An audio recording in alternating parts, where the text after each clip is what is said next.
I need to understand why the top bearing pad failed so I can design something better for next time.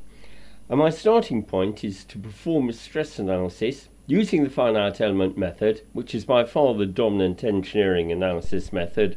And for the record, I'm going to use the GT Strudel analysis system. I will try to keep the description as brief and as concise as possible. The top bearing pad is a solid of rotation, which means it's identical around the central axis here.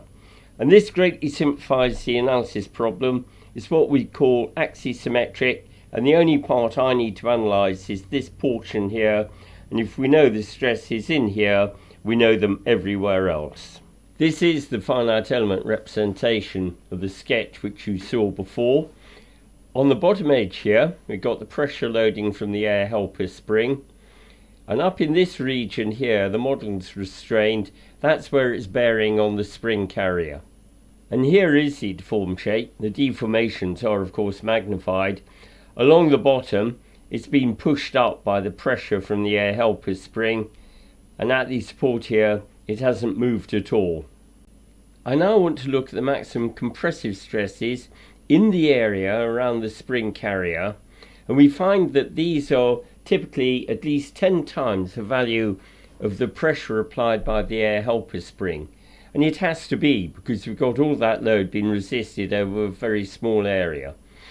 However, generally the compressive stresses aren't a problem. We might get a bit of local crushing or yielding, but that's the extent of it. If we now look for the maximum tensile stresses, we find a zone here of high tensile stresses. There's similar order of magnitude, although slightly less than the compressive stresses we have under the bearing point here. Now these tensile stresses are entirely parasitic and they serve no useful load carrying function. They are, however, going to be very problematic and will provide an initiation site for fatigue cracks. Finally, if we have a look at the stresses in the whole model, we find that all of the action is taking place in the lower half. The loads are applied here along the bottom and they're being resisted here. This portion here doesn't do a whole lot. It's not really contributing structurally, but it does have one very negative side effect. It gives rise to the high parasitic tensile stresses in this corner here. So what do I need to do to make this work? Well, the first thing I've got to do is to remove the high parasitic tensile stresses in this corner here, which are causing the fatigue problem. And I do that by removing this redundant material up the top. What I'm left with looks like this. I have got rid of the high parasitic tensile stresses here. However, what I'm left with is just a little bit slender. I am going to get significant bending stresses up here and also shear stresses across the end face here. So maybe I should thicken it up a little bit. So this is what it looks like now. I've increased the thickness from 25 to 35. I didn't want to change the geometry too much, but this is a useful increase in thickness. And in particular, these pressure loads here, which account for about 80% of the total, will be transmitted by compression into the support point. So let's analyse it to see how it behaves. And these are the maximum tensile stresses for the redesigned bearing pad. I got rid of the high stress concentration here. The maximum tensile stresses are in the middle here, but they're quite moderate, so this should work absolutely fine. So we have a modified design for the bearing pad which should perform absolutely fine. However, I haven't told you the full story. The problem isn't actually axisymmetric, it's much worse than that. And if you look at a photo of the spring carrier, you'll see that the lower edge is undulating. And this is mirrored on the inside too, where the load is carried. And where the cusp meets the bearing pad, there's going to be a tremendous stress concentration leading to premature failure. So what to do?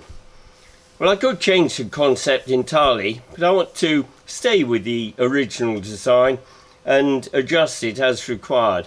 Somehow we've got to make sure that the profile of the bearing pad matches the profile of the spring carrier. How to do it?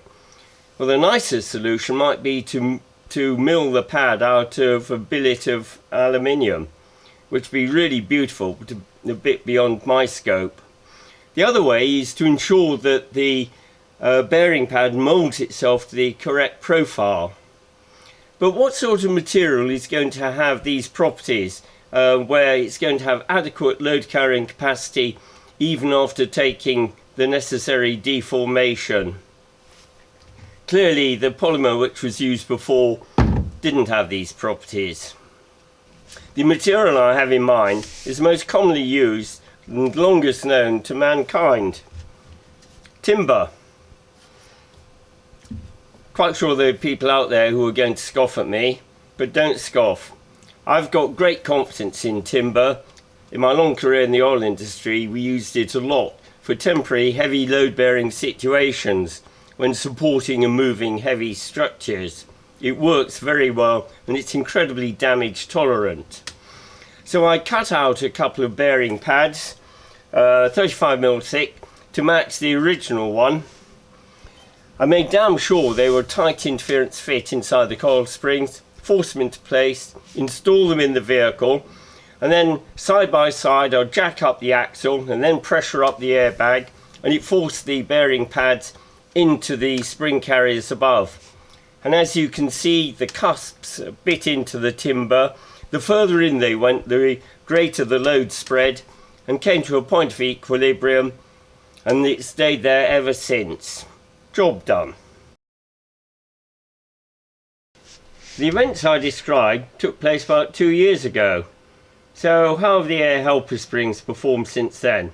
Well, absolutely fine. I've just been out to the vehicle and had a look at them, and in particular the top bearing pads. Absolutely perfect. Nothing's changed since the day I installed them. Good solution. But what about the manufacturer's position? Well, I contacted Airlift to express my great disappointment at the premature failure of their equipment, and we had a bit of an email exchange, one of the emails which I reproduced here. And the first point is, they said that the top bearing pad is nothing to do with them. I found this very odd. Comes in an Airlift box as part of the kit. I went back to Rimmer Brothers and inquired. They don't make up the kits, they buy them from a main wholesaler. And by the way, exactly the same kits are sold by everyone else. So on the face of it, we've got a major case of trademark piracy. But Airlift seem to be least interested in sorting it out, and the same kits are on sale even today. Very odd. But also, I didn't like the technical content of their emails. They kept referring to the hardness of the plastic. Now, I assure you, this is nothing to do with the hardness. Hardness is a surface property. It's usually measured in a Rockwell test using a penetrometer, and this has got nothing to do with the fatigue failure. If they'd wanted to talk to me about, say, the yield stress or ductility or toughness, we could have had a conversation. Seems to me that their customer support is done by non-technically qualified people. I think they regarded me as an annoying little man and they didn't want to know. Very disappointing. But the final thing, what is it with these manufacturers? I don't buy cheap Chinese knockoffs. I buy branded equipment, I pay top dollar, and I expect performance. But so often the equipment fails prematurely and I have to sort it out myself. It's high time that the manufacturers designed and sold equipment which is fit for purpose. And to round off, come back to the question I set earlier on. Is option A, where we got more material, going to be stronger or weaker than option B, where we got less material? And the answer, well, it's a politician's answer. It all depends. So firstly, if we've got static loading, and if the bearing pad is made out of a ductile material, there's no question the option with the greater amount of material is going to be stronger. If, however, it's made out of a very brittle material, it's likely to be different. Say it's made out of glass, we've got a stress concentration at the internal corner, and it's likely to fail there prematurely. In that case, option B is going to be stronger. But also, if we got fluctuating load, i.e. fatigue conditions, there's no question that option B, without the stress concentration, is going to be the longer lasting. I have to say it's very disappointing. So many manufacturers seem to be ignorant about these basic engineering concepts.